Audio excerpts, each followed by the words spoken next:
ఈ ప్రభుత్వం కూలాలే, ఈ ప్రభుత్వం కాలాలే, ఈ ప్రభుత్వం పోవాలే. ఏం శాపనార్థాలు చంద్రశేఖరరావు? నువ్వు 10 ఏళ్ళు ఉన్నావు. మేము ఎప్పుడన్నా అట్లా అన్నామా నిన్ను? అంటే అస్సలు ఆయనకు ఆగుతలేదు అధికారం పోయింది అని అంటే ఇక ఎట్లనైనా వేసి తొండో మొండో ఎవరి కాళ్ళన్నా పట్టుకొని కుర్చీలో కూర్చోవాలనుకుంటున్నావు. అంత ఆశమాశ అనుకుంటున్నావా? అందుకే విద్యుత్ విషయంలో కానీ, సాగునీరు విషయంలో కానీ, రైతు బంధు విషయంలో కానీ, రైతు బీమా విషయంలో కానీ, గిట్టుబాటు ధర విషయంలో కానీ వరి కోతలు మొదలై ఇంకా పూర్తి స్థాయిలో కానేలేదు. అప్పుడే 7,000 పైచీలకు కొనుగోలు కేంద్రాలను ఐకేపీ కేంద్రాలను మేము తెరిచినాం. వాళ్ళు అసలు తెరవనే లేదంటున్నారు. నీలాక క్వింటాల్కు 10 కిలోలు కమిషన్లు కొట్టే విధానం ఉండదు మా దగ్గర. ఎవడన్నా టేసిందంటే తిత్తి తీస్తాం. ఎవడన్నా 10 కిలోలకిన క్వింటాల్కి కమిషన్లు తాడి పేరు మీద, తాలు పేరు మీద ఎవడన్నా కొట్టిండంటే నీలాక కమిషన్ల దందాలు చేయం చంద్రశేఖరరావు.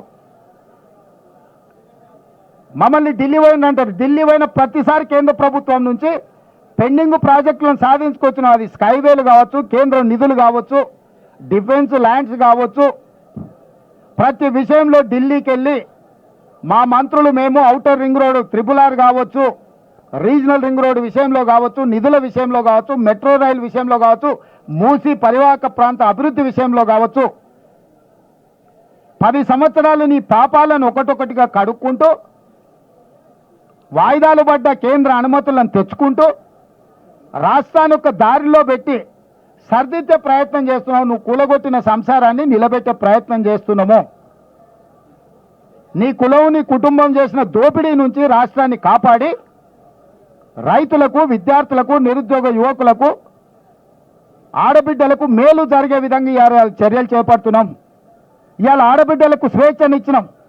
మహిళా సంఘాలను పిలిచి కోట్లాది రూపాయలు వాళ్ళవి నువ్వు పెండింగ్ పెట్టిన వాటిని అన్నిటిని కూడా వాళ్ళకి ఇచ్చినాం. ఇవాళ మహిళలు ఊపిరి పీల్చుకుంటారు.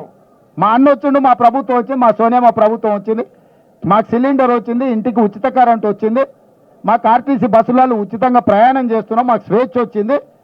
మా మహిళా సంఘాలు అన్నీ కూడా మళ్ళీ ఊపిరి పోసుకున్నాయి. లక్షాధికారులు కాదు, ప్రతి మహిళా సంఘం కోటీశ్వరులను చేస్తామని ప్రభుత్వం ముందుకు వచ్చిందని వాళ్ళ కళ్ళల్లో సంతోషం ఉంది, ఆనందం ఉంది. అది చూసి నీ కళ్ళల్లో నిప్పులు పోసుకుంటున్నావు చంద్రశేఖరరావు. ఆడబిడ్డలు నా కళ్ళల్లో ఆనందాన్ని చూసి నీ కళ్ళల్లో నిప్పులు పోసుకున్నా, నీ కడుపులో మంటలు రేగినా ప్రజలు నీ పట్ల సానుభూతి చూపియరు. ఎందుకంటే నువ్వు అన్ని పాపాలు చేసినావు. పాపాల భైరవుడు అనే పదం కూడా నీకు చిన్నది. అందుకే పిల్లి శాపనార్థాలకు ఉట్టి తెగిపడదు. చంద్రశేఖరరావు పర్యటనను కాంగ్రెస్ పార్టీ కార్యకర్తలు 100 ఎలుకలు తిన్న పిల్లి తీర్థయాత్రలు పోయింది అన్నట్టుగా చూస్తున్నారు.